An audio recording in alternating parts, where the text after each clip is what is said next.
वृत्रासुर का पूर्व चरित्र एवं चित्रकेतु का वृतांत। सुखदेव जी वर्णन करते हैं। राजन सुनो, वृत्रासुर अपने पूर्व जन्म में चित्रकेतु नामक राजा था। उसकी रानी का नाम था कृतद्युति। उसकी संतान नहीं थी। यहाँ शब्दार्थ नहीं, लक्ष्यार्थ से काम लेना चाहिए। जो चित्र विचित्र कल्पनाएं किया करता है वही चित्रकेतु है। बुद्धि ही कृतद्युति है। मन अनेक विषयों का विचार करता है। उसी विषयाकार स्थिति में चित्रकेतु का जन्म होता है। मन में जमे हुए बाहर के चित्र ही भजन में विघ्न करता हो जाते हैं। एक बार राजा चित्रकेतु के घर अंगिरा ऋषि पधारे। राजा ने उनसे पुत्र मांगा। अंगिरा ऋषि ने राजा से कहा, पुत्र के माता पिता को भी तो शांति कहाँ है? तेरी कोई संतान नहीं है, यही अच्छा है। राजा के मन में संसार के कई चित्र जम गए थे, अतः उसने दुराग्रह किया। ऋषि की कृपा से उसके घर पुत्र का जन्म हुआ। राजा की और भी पत्नियां थीं। ईर्ष्यावश किसी विमाता ने उस बालक को विष दे दिया, अतः उसकी मृत्यु हो गई। यह देखकर चित्रकेतु और कृतद्युति रोने लगे। ऐसे शोक के समय वहाँ अंगिरा ऋषि के साथ नारद जी आए। पुत्र की मृत्यु पर राजा रानी को विलाप करते देखकर नारद जी ने उन्हें उपदेश दिया कि अब पुत्र के लिए रोना व्यर्थ है। अब तुम अपने लिए आंसू बहाओ। वह पुत्र जहाँ गया है वहाँ से वापस नहीं आएगा। 4 प्रकार के पुत्र 4 प्रकार के बताए गए हैं। शत्रु पुत्र, पूर्व जन्म का कोई वैरी ही सताने के लिए पुत्र रूप से आता है। ऋणानुबंधी, पूर्व जन्म का ऋणदाता अपना बकाया वसूल करने के लिए पुत्र रूप में आता है। उदासीन पुत्र, जब तक वह अविवाहित होता है तब तक वह माता पिता के साथ रहता है। माता पिता से न तो कुछ लेता है और न उन्हें कुछ देता है। ऐसा पुत्र विवाहित होने पर माता पिता से पृथक हो जाता है। माता पिता की यह इच्छा रहती है कि पुत्र का विवाह होने पर उसके 4 हाथ होंगे और वह उनकी सेवा करेगा, पर यह सोचते समय वह यह भूल जाता है कि 4 हाथ होने के साथ साथ 4 पग भी तो हो जाते हैं। विवाह के बाद मनुष्य अधिकतर पशुवत जीवन ही जीता है। सेवक पुत्र, पूर्व जन्म में किसी ने सेवा पाई होगी, अतः वह इस जन्म में सेवा करने हेतु पुत्र रूप से सेवा करता है। हम किसी की सेवा न करें पर दूसरे लोग हमारी सेवा अवश्य करें, ऐसी आशा करना निरर्थक है। स्कंद पुराण में पुंडलीक का चरित्र है। पुत्र को माता पिता की सेवा किस प्रकार करनी चाहिए, इसका यहाँ उत्तम दृष्टांत है। पुंडलीक के दर्शन करने के लिए भगवान स्वयं पधारे थे। वह भगवान के दर्शन करने नहीं गया था। पुंडलीक माता पिता की हमेशा सेवा करता था। वह माता पिता को ही सर्वस्व मानता था। माता पिता की ऐसी सेवा से भगवान ने प्रसन्न होकर दर्शन दिए। जब भगवान द्वार पर आए तब पुंडलीक तो माता पिता की सेवा में लीन था। वह तो बेचारा गरीब था। उसकी एक छोटी सी कुटिया थी, अंदर बैठने के लिए स्थान तक न था। भगवान बाहर ही खड़े खड़े पुंडलीक की प्रतीक्षा करने लगे। माता पिता की सेवा में व्यस्त पुंडलीक ने भगवान से कहा, माता पिता की सेवा के फलस्वरूप आप मुझे मिले हैं, अतः मुझे उनकी सेवा प्रथम करनी है। और उसने एक ईंट फेंकते हुए भगवान से कहा, मैं जब तक माता पिता की सेवा पूरी न कर लूँ तब तक आप इसी पर खड़े रहिए। भगवान साक्षात प्रकट हुए, फिर भी पुंडलीक ने माता पिता की सेवा का कार्य अधूरा न छोड़ा। भगवान ईंट पर खड़े रहे। ईंट से वीट बना और उसका नाम पड़ा विठोबा। खड़े खड़े भगवान जब थक गए तो उन्होंने एक हाथ अपनी कटी पर रख लिया। आज भी पंढरपुर में वे वैसे ही मुद्रा में खड़े हुए हैं। पुंडलीक ने उन्हें जिस तरह खड़े रहने को कहा था वैसे ही वे आज भी खड़े हुए हैं। कटी पर हाथ रखकर वे बताते हैं कि मेरे पास आने के लिए, मेरा आसरा लेने वाले के लिए संसार मात्र इतना, कटी तक की ऊंचाई जितना गहरा है। भगवान पांडुरंग की स्तुति का स्तोत्र श्रीमद् शंकराचार्य ने इस प्रकार रचा है। भवाब्धे प्रमाणम इदम माम का नाम नितंबम कराभ्याम धृतो येन यत्नात् समागत्य तिष्ठन्त आनंद कंदम परब्रह्मलिंगम भजे पांडुरंगम भवाब्धि प्रमाणम इदम। किंतु किसके लिए? जो भगवान का बन जाए उसके लिए। हरे कृष्णा। नारद जी राजा चित्रकेतु से कहते हैं, राजन, तुम्हारा शत्रु ही पुत्र बनकर जन्मा था। अच्छा हुआ कि वह मर गया। तुम्हें तो आनंद मनाना चाहिए।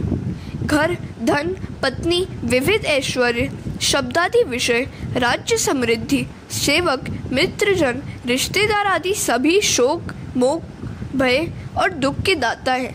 ये सभी नाशवान हैं। जीव के हजारों जन्म हो गए, हो रहे हैं और होंगे। इनमें कौन किसका सगा और कौन किसका संबंधी है। जिस प्रकार जल प्रवाह में बालू के कण कभी इकट्ठे होते हैं और कभी बिखर जाते हैं, उसी प्रकार समय के प्रवाह में संसार के प्राणी इकट्ठे होते हैं और बिछुड़ जाते हैं। जब उस मृत राजकुमार की जीवात्मा को लाया गया तो वह किसी को भी पहचानता नहीं था। उसने कहा, मेरे तो हजारों जन्म हो गए हैं, मैं उनमें से कौन कौन से जन्म के माता पिता को याद रखूं। और ऐसा कहकर वह जीवात्मा चला गया। नारद जी ने कहा, राजन, तुम किसके लिए रो रहे हो? वह तो तुम्हारी ओर दृष्टि भी फेरने को तैयार नहीं है, फिर भी तुम शोक कर रहे हो। नारद जी ने चित्रकेतु को दिव्य ज्ञान दिया और तत्वोपदेश दिया तथा मंत्र का भी उपदेश दिया। इसके पश्चात चित्रकेतु राजा ने तपश्चर्या की और भगवान के नाम का जप किया। अतः उसे भगवान के दर्शन हुए। उसके सारे पापों का क्षय हो गया।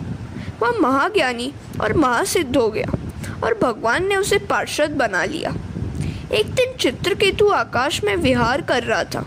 वह तो घूमता फिरता कैलाश धाम आया। वहाँ उसने देखा कि पार्वती जी शिव जी की गोद में बैठी हुई है। यह देखकर उसके मन में कुभाव जागा। विषय वासना में से चित्रकेतु का जन्म होता है। प्रत्येक स्त्री पुरुष को नर नारायण के रूप में देखने पर वासना उत्पन्न नहीं होगी। चित्रकेतु ने सांसारिक भाव से शिव पार्वती को देखा। इस चरित्र से स्पष्ट होता है कि बिना ज्ञान की भक्ति व्यर्थ है। मात्र सगुण के साक्षात्कार से मन शुद्ध नहीं होता। साक्षात्कार से मन की चंचलता नष्ट नहीं हो पाती। सगुण और निर्गुण भक्ति के होने पर ही जीव शिव बन सकता है। चित्रकेतु शिव पार्वती को लौकिक दृष्टिवश काम भाव से देखने लगा। शिव पार्वती के इस प्रकार बैठने का एक कारण था। एक बार कामदेव ने फिर शिव से युद्ध करना चाहा। शिव जी ने कहा कि मैंने एक बार तो तुझे जला दिया है। तो कामदेव ने कहा कि समाधि में बैठकर जलाना कोई बड़ी बात नहीं है। समाधि की अवस्था में तो कोई भी जीव मुझे जला सकता है। मेरे मन में एक छोटी सी आकांक्षा अभी शेष है। आप पार्वती जी को आलिंगनबद्ध कीजिए, मैं उसी समय अपना बाण चलाऊं।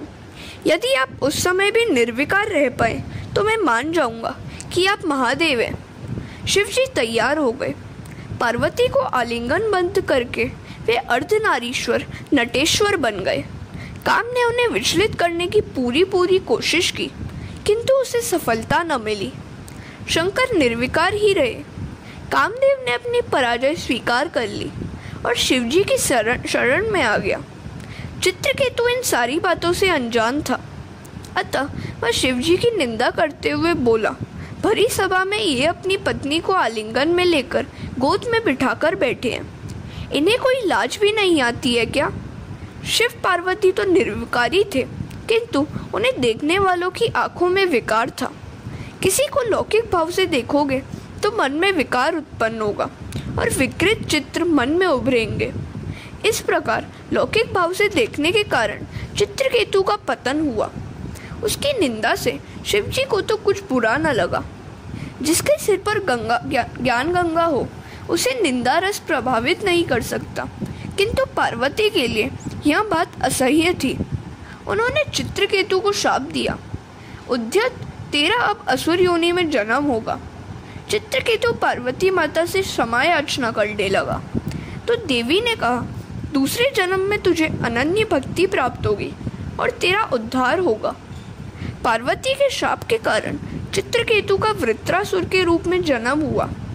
मन चित्रकेतु यदि शुभ कल्पना करें कि जिस प्रकार चित्रकेतु ने वृत्तासुर रूप में की थी तो अंत में सुखी हो सकता है और दुष्ट कल्पना करने पर दुखी होता है। नारद जी और अंगिरा जैसे संतों के समागम से मन बुद्धि ऊर्ध्वगामी बनते हैं। मन में विषयों के चित्र न उभरे और सात्विक भाव जागे, इसके लिए लक्ष्मी नारायण का सतत पूजन करो। विष्णु सत्व गुण के अधिपति देव हैं। उनकी सेवा करने से मन में सात्विक भाव की जागृति होती है। विषयों के चित्र अंदर होते हैं, आँख मूंद कर बैठोगे तो वे बाहर आएंगे। इन चित्रों को मिटाने के लिए लक्ष्मी नारायण की सेवा करना आवश्यक है। अदिति और दिति की संतानों तथा मरुदगणों की उत्पत्ति एवं पुंसवन व्रत। दिति के दोनों पुत्रों की मृत्यु हो गई। दिति ने इंद्र को मारने के लिए व्रत किया। कश्यप ऋषि ने इंद्र को मारने वाला पुत्र उत्पन्न हो सके, इस हेतु दिति को 1 वर्ष का व्रत बताया। उसका नाम था पुंसवन व्रत। चंचल मन को ईश्वर में स्थित करने का साधन ही व्रत है। व्रत से मन की चंचलता घटती जाती है और ईश्वर में स्थिरता बढ़ती जाती है। मन को ईश्वर में लगाए रखने का साधन ही व्रत है। दिति ने व्रत तो किया, किंतु व्रत के नियमों का बराबर पालन न करने के कारण व्रत भंग हुआ। परिणामतः मरुदगणों की उत्पत्ति हुई। भेद बुद्धि ही दिति है। चंचल मनोवृत्ति को एक ही स्थान पर स्थिर करके एक को अनेक में निहारा जाए, तभी व्रत सफल होता है। भेदभाव के कारण दिति के व्रत का भंग हो गया। अब दिति ने इंद्र से कहा, ये मेरी संतानें हैं, किंतु उनकी गणना देवों में होगी। अब दिति के मन में इंद्र के लिए कुभाव नहीं रहा। इन मरुदगणों की उत्पत्ति का वर्णन करके स्कंद की कथा समाप्त की गई है। श्री कृष्ण गोविंद हरे मुरारे, हे नाथ नारायण वासुदेवा। हरे कृष्ण। षष्ठ स्कंद समाप्त।